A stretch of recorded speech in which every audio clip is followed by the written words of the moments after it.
age lost to time, when humanity knelt before gods of wood and stone, the world was a chorus of silent prayers to silent idols. In the heart of Mesopotamia, in the magnificent city of yore, a sprawling metropolis of towering ziggurats and bustling markets, this was the way of life. Every evening, as the sun bled across the horizon, casting long dark shadows, the air grew thick with the smoke of 1,000 altars. People from every walk of life, rich and poor, powerful and meek, would gather to bow before intricate statues, their faces etched with a desperate hope, their lips moving in unheard pleas. They sought favor, protection, a sign, anything. But the stone remained stone, the wood remained wood, their cold carved eyes staring back into a void. In this world, drowned in superstition, where the gods were as numerous as the stars, one man, walking amongst the faithful, began to feel a profound and unsettling emptiness.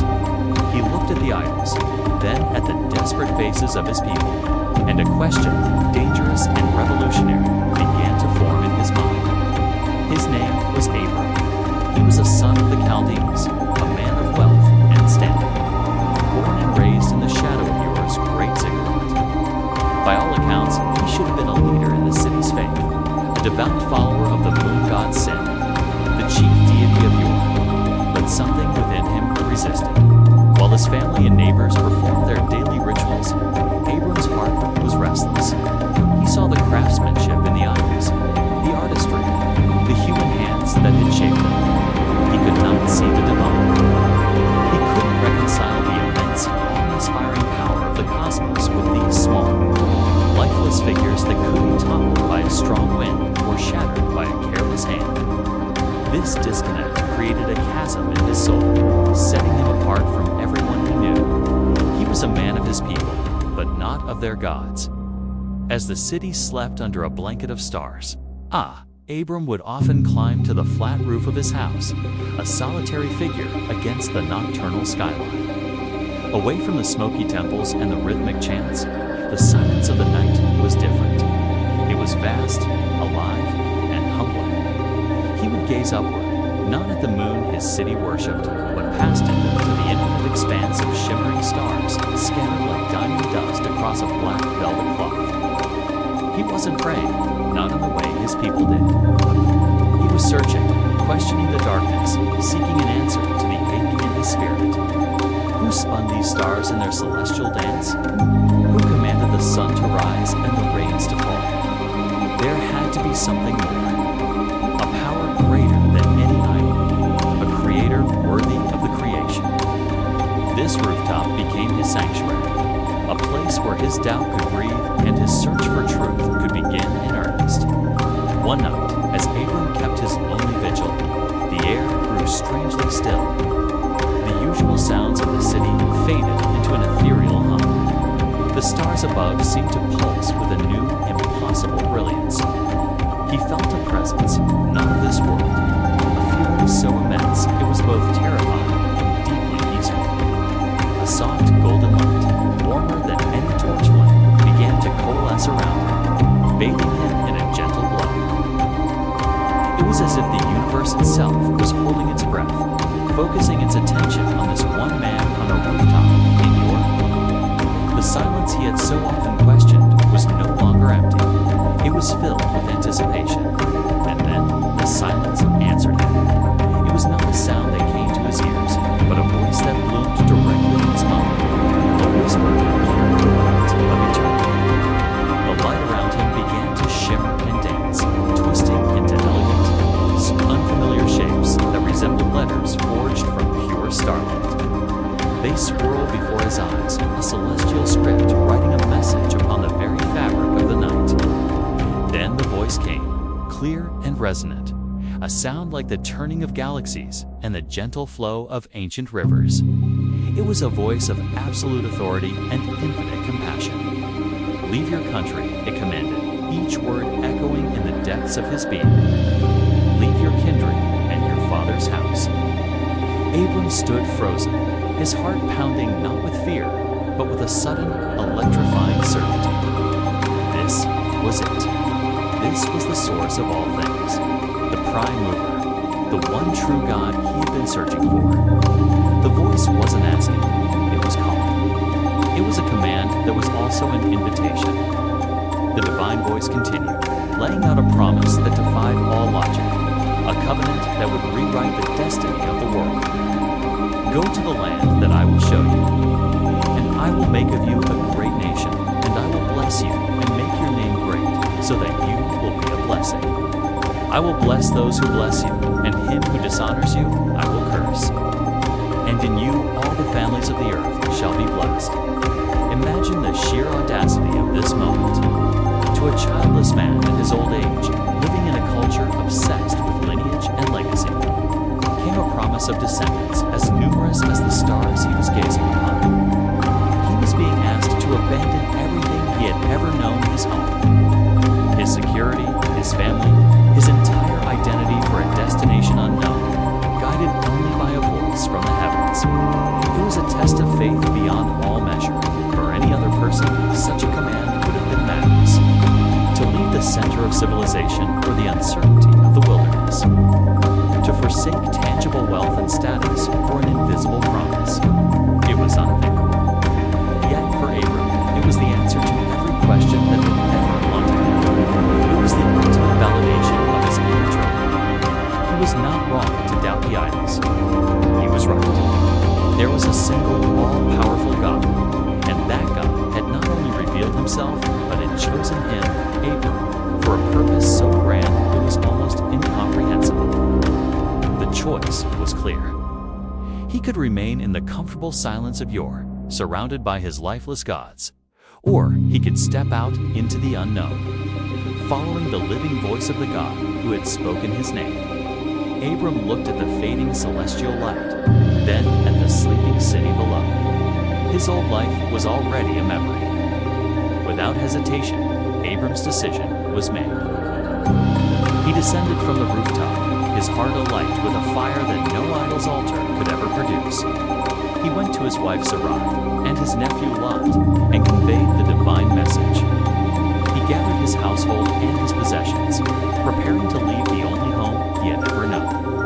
We can only imagine the conversations, the disbelief from his extended family, the warnings from his friends. They would have called him a fool, a madman, trading the certainty of yore for a phantom promise. But Abram's faith was now his compass. He had heard the voice of the Creator, and its echo drowned out all whispers of doubt. He took a final look at the great ziggurat, no longer a symbol of power, but a relic of a past he was leaving behind. He turned his back on the city of idols and set his face toward the horizon, taking the first step on a journey that would not only change his life, but would forever alter the spiritual landscape of humanity. This was not just a departure, it was the birth of a new idea, the beginning of monotheism, the start of a story that continues to resonate to this very day. Abram, soon to be Abraham, the father of many nations, walked away from the silence of stone and into the living promise of God.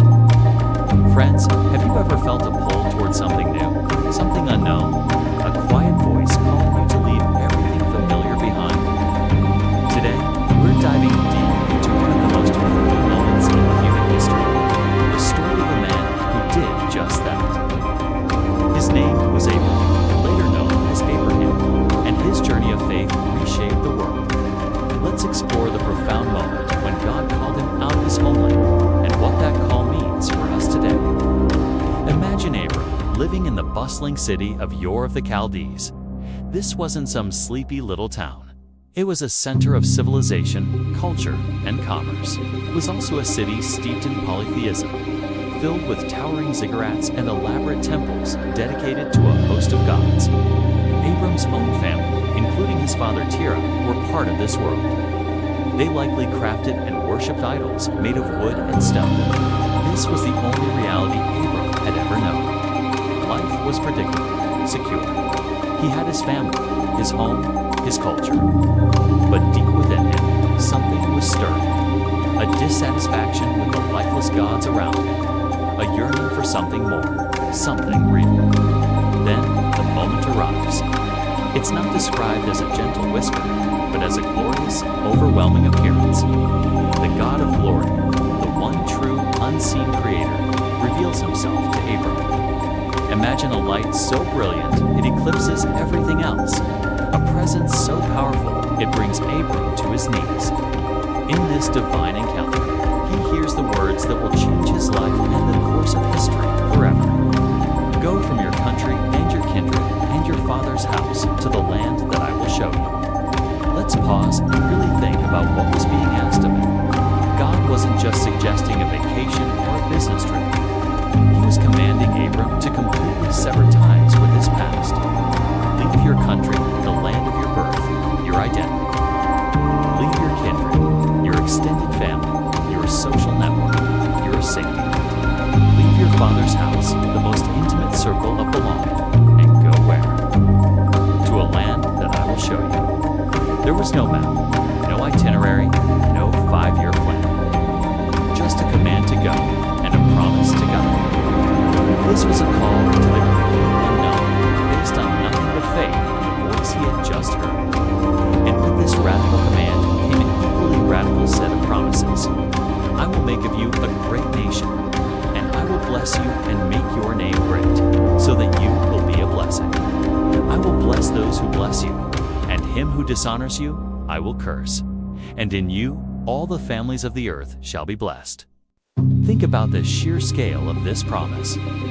Abram, a man with no children and a wife who was barren, is told he will become a great nation. His name, which meant exalted father, would become truly great. And most incredibly, through him, the entire world would find blessing. This wasn't just a personal promise, it was a global redemptive plan, and Abram was being invited to be the starting point. This moment forced a choice upon Abram. On one side was the tangible world he knew, the comfort of home, the security of family, the familiarity of his culture and its gods. On the other was the intangible, a voice, a promise, an unseen God, and an unknown future. To obey this call meant turning his back on everything and everyone he had ever relied upon. It meant walking away from the stone and wooden gods of yore, gods you could see and touch, and placing his entire life in the hands of a God who was invisible. And this is exactly what he did. The idols of his father's house, representing a lifetime of false worship, cracked and crumbled in the background of his decision. He made a clean break. He chose to trust the voice that called him forward over the world that held him back. This was not a hesitant step. It was a decisive act of faith. He gathered his wife Sarai, his nephew Lot, and all his possessions and servants. A great caravan was assembled, not for a short journey, but for a permanent departure. Imagine that scene. Under a blanket of starlight, the long line of people and animals begins to move. Camels laden with tents and supplies, servants walking alongside, and at the head of it all, Abram, his silhouette is cast against the desert landscape, lit only by the moon and stars. He is leading his family into a wilderness, guided only by a promise. Every step forward was a step of faith. Every sunrise in a new, unfamiliar place was a test of his trust. He had left everything to follow a voice that no one else could hear. Many must have thought he was crazy. To leave a prosperous city for a barren desert? To abandon the gods of your ancestors for an invisible one? It defied all human logic. But Abram's faith was not in logic. It was in the one who had spoken to him. Finally, they arrive in the land of Canaan. But it's not an empty, welcoming paradise. The Bible tells us the Canaanites were in the land. It was a land of strangers, of foreign cultures, and different gods. Abram was an alien, a sojourner. He didn't own a single foot of ground. And what is the first thing he does? He doesn't build a fortress for protection or a house for comfort. He builds an altar. In the middle of this foreign land, surrounded by people who worshipped other gods, Abram piles up simple, uncut stones. He builds a place of worship to the one true God who had led him there. By lighting a flame on that altar, Abram was making a powerful declaration. He was planting a flag, not of conquest, but of worship. He was saying, "This land, though it is full of strangers, belongs to the God I follow. My hope is not in my own strength, but in Him." As he looked up at the sky, his eyes weren't searching for a sign. They were lifted in communion with the unseen God who had proven Himself faithful. This first altar was a testament to his journey, a memorial of God's promise and a stake in the ground for a future he could not yet see. Abram's story is not just an ancient tale, it's a timeless illustration of what it means to live by faith. His journey from Ur to Canaan is a model for our own spiritual journeys. We are all called to leave behind the Ur of our old lives, the things that give us a false sense of security, the idols we cling to, whether they are success, comfort, or the approval of others. We are called to step out in faith, trusting in God's promises even when we can't see the path ahead. Like Abram, our journey of faith will lead us into unfamiliar territory. It will require us to trust God when circumstances seem daunting. And along the way, we too are called to build altars, moments of worship, and remembrance where we acknowledge God's faithfulness and rededicate our lives to Him. Abram's story teaches us that true greatness isn't found in what we build for ourselves, but in our willingness to follow God's call. It's a call to leave what is comfortable for what is destined. It's an invitation to be part of a story much bigger than our own, a story of redemption that blesses the entire world. Thank you so much for joining me on this journey back in time. I hope Abram's incredible story of faith has inspired you as much as it inspires me. If you enjoyed this video and want to explore more stories of faith and history, please hit that like button and subscribe to the channel. Don't forget to ring the bell so you won't miss our next video. We'd love to hear your thoughts in the comments below. Until next time, walk in faith. Hello everyone, and welcome back to our channel. Today, we're diving deep into one of the most foundational stories of faith. A moment that echoes through millennia, the covenant between God and Abram. This isn't just a tale from an ancient text, it's a profound narrative about trust, promise, and a journey into the unknown that shaped the spiritual landscape of the world. Imagine a vast, silent desert under a blanket of stars. This is the world of Abram, a man living a simple, nomadic life. But in this quiet existence, a divine call interrupts the ordinary. God speaks to Abram, not with a simple instruction, but with a monumental promise, a challenge that would test the very limits of human belief. In the stillness of the night, Abram is led outside his tent. The air is cool, the world is asleep, but his spirit is wide awake, listening. God tells him to look up, to gaze at the heavens. What he sees is not just a scattering of distant lights, but a living testament to a promise yet to unfold. Think about that moment. Abram, a man well into his years, childless, with his wife Sarai also beyond the age of childbearing. And yet, he is being asked to believe in a future that defies all logic, all human experience. He is asked to count the stars. Look now toward heaven and count the stars if you are able to number them. And then comes the breathtaking promise. So shall your descendants be. This is not a simple prediction. It is the forging of a covenant, a sacred agreement. To seal this divine pact, an ancient and solemn ceremony takes place. God instructs Abram to prepare a sacrifice. He takes a heifer, a goat, and a ram, each 3 years old, along with a turtle dove and a young pigeon. He divides the larger animals in two, laying each half opposite the other. This act, strange as it may seem to us now, was a powerful symbol in the ancient world. It signified that if either party were to break the covenant, they would suffer the same fate as these animals. It was the ultimate declaration of commitment. As the sun began to set, a deep, supernatural sleep fell upon Abram. And in that sleep, a terrifying darkness enveloped him. This wasn't just physical darkness, it was a profound sense of awe and dread, the feeling of being in the presence of something overwhelmingly powerful and holy. In this state, God reveals to Abram the future of his descendants, their suffering in a foreign land, their eventual liberation, and their return to the land promised to them. It's a prophecy filled with both hardship and ultimate redemption, a realistic portrayal of the long and arduous journey of faith. Then, as the darkness deepens, a miraculous sign appears. A smoking firepot and a flaming torch pass between the pieces of the sacrificed animals. This is God, in a physical manifestation of fire and smoke passing through the divided animals. In this incredible act, God alone walks the path of the covenant. He is unilaterally binding himself to his promise. He is essentially saying, if this covenant is broken, let it be upon me. The full weight of the promise rests not on Abram's flawed human ability to keep it, but on God's own unwavering faithfulness. In that very moment, the covenant is sealed. It is a pact born not of negotiation, but of divine grace. The flame of the altar seems to rise, merging with the infinite stars above, a symbol of heaven and earth meeting. A golden divine light envelops Abram, a visual confirmation of the sacred bond that has just been formed. Between the dust of the earth and the light of the cosmos, a promise was born that would change the course of history forever.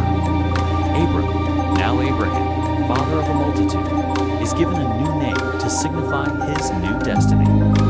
The promise isn't just for a large family, it's for a great nation, and through that nation, a blessing for all the peoples of the earth. He is to leave his homeland, Ur of the Chaldees, and journey to a land that God will show him. He doesn't have a map, a detailed itinerary, or any guarantee of safety. He has only the promise. Imagine packing up everything you own, leaving behind your family, your culture, your security, and walking toward an unknown horizon. This is the essence of Abram's faith. It's not a blind leap, but a confident step, guided by the voice of the one who promised. The image of his caravan moving across the vast, empty desert at dawn is a powerful metaphor for our own journeys of faith. We often walk toward an unknown future, guided not by sight, but by trust in a promise that we hold deep within our hearts. The stars Abram saw that night were more than just celestial bodies. They became an eternal symbol of hope. Every time he looked at the night sky, he was reminded of God's impossible promise. Those stars represented an uncountable lineage, a future filled with life, a legacy that would stretch into eternity. They were a constant silent servant preaching faithfulness against all odds. This story of Abram's covenant is the starting point, the genesis of a spiritual lineage that encompasses Judaism, Christianity, and Islam. It is the story of how one man's obedience, his willingness to believe God in the face of impossibility, set in motion a plan of redemption that would ultimately impact all of humanity. His journey of faith becomes a blueprint for our own. It teaches us that faith is not the absence of doubt, but the choice to trust despite it. It's about taking God at his word, even when our circumstances scream the opposite. The narrative doesn't end with the promise. It's just the beginning. The road ahead for Abram, now Abraham, and his descendants would be filled with trials, failures, and long periods of waiting. But through it all, the covenant remained. The echo of that promise made under the starry sky would resonate through generations, a constant reminder of God's unwavering faithfulness.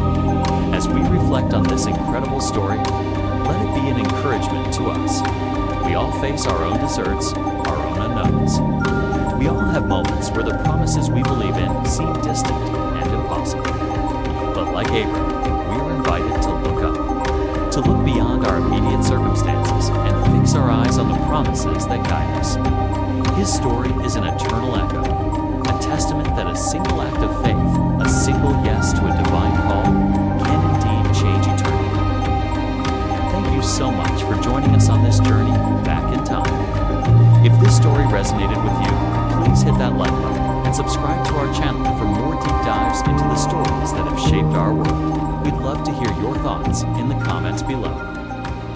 Until next time, keep looking up.